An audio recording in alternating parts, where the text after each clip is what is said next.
Um, my working artist name is MuKha, and that is actually a Sanskrit word for face.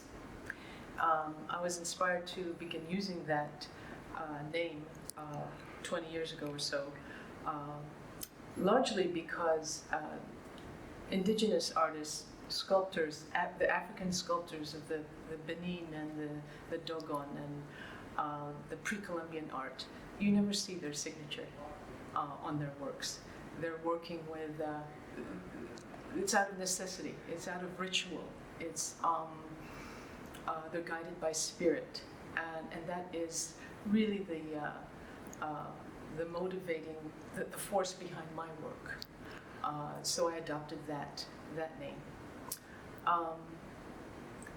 Actually, I'm a native, well, relatively native San Franciscan, and left the city 33 years ago for a job in New York. I left for a job in journalism, and I really thought that I would develop as a writer. Though I worked and made a living as a journalist, writer, editor, I found that my actual voice in the arts was through painting, and it really happened by accident. So I started to paint, and actually my first exhibit 25 years ago, some people thought was a retrospective, which today is the real retrospective. I'm untrained. I took a few courses, maybe 2 years worth of classes at the Art Students League in New York. So that's been my only training. And I think that my work is really just is done out of necessity. So I might work, it'll come out like a flood, and then it won't work put out a body of work for another 4 or 5 years. And that is because I made a living as a writer, editor. So I had that freedom. I've from time to time I've complained that I want a gallery representation. I need to find a gallery, and close friends have said, well, the beauty of not having a gallery is you have your freedom.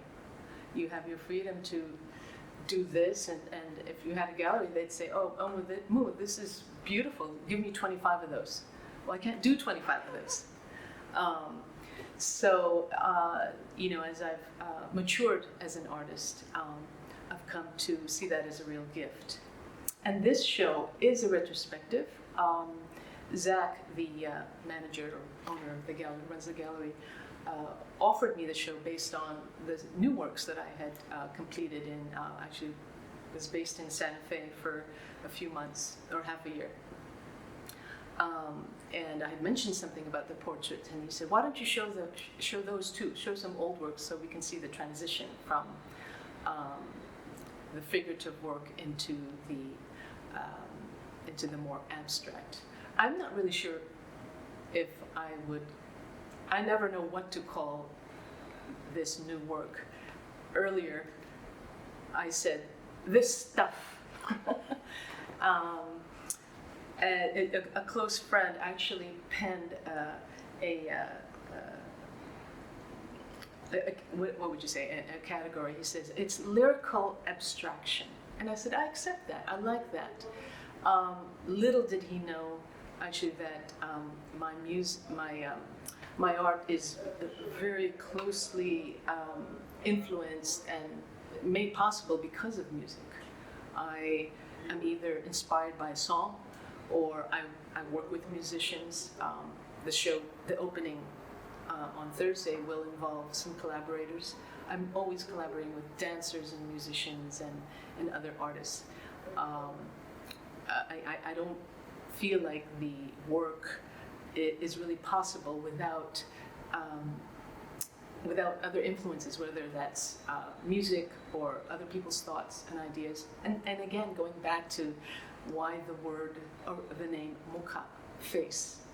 I'm not just an individual creating I'm recreating, I'm assembling, I'm being influenced all the time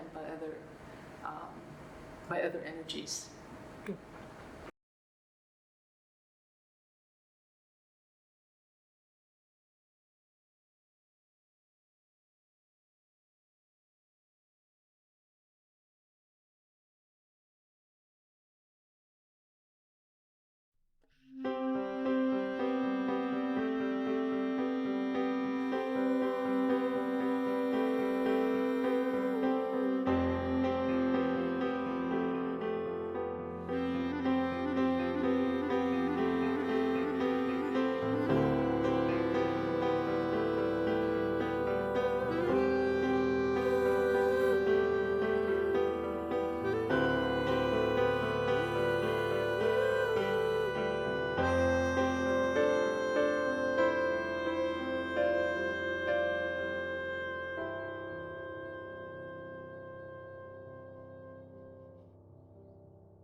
Still warm in the room you never entered,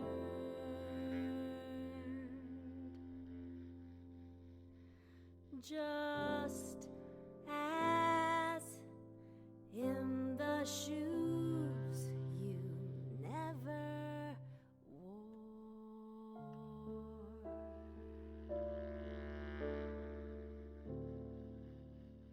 But all the same, you are still there. I search for you